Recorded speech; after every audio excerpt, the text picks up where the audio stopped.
बिस्मिल्लाहिर्रहमानिर्रहीम। अस्सलामु अलैकुम वरहमतुल्लाहि वबरकातुहू। हज़रत सुलेमान अलैहिस्सलाम ने अल्लाह ताला से पूछा कि तुझसे किस वसीला से मांगूं ताकि मेरी हर दुआ कबूल हो। मनक़ूल है कि हज़रत सुलेमान अलैहिस्सलाम ने एक मरतबा मुनाजात की और परवरदिगार से पूछा, तुझसे किस वसीला से मांगूं ताकि मेरी हर दुआ कबूल हो।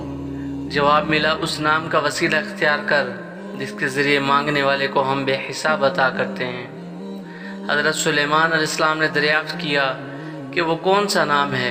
इस पर हक़ ताला ने अपना नाम या वहाब बताया।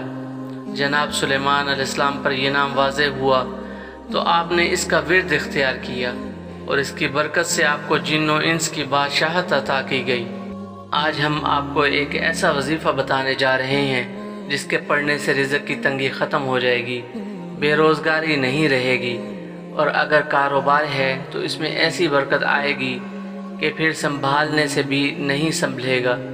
ये वजीफ़ा बस रात को सोने से पहले कर लिया करें और फिर इसके कमालात देखें इंशाअल्लाह। इस वजीफ़ा से पहले 3 बार दुरूद शरीफ पढ़ें। अगर दुरूद इब्राहिमी हो तो ज़्यादा बेहतर है।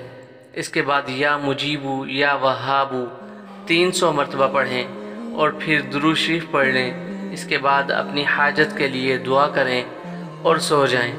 अल्लाह ताला इस पर रिज़्क़ के दरवाज़े को कुशादा कर देगा और उसे इतना अता करेगा कि उससे समेटा ना जाएगा इंशाअल्लाह। अल्लाह ताला आपको अपने हिफ्ज़ व अमान में रखे और दोनों जहानों की खुशियाँ इज़्ज़तों के साथ नसीब फरमाए।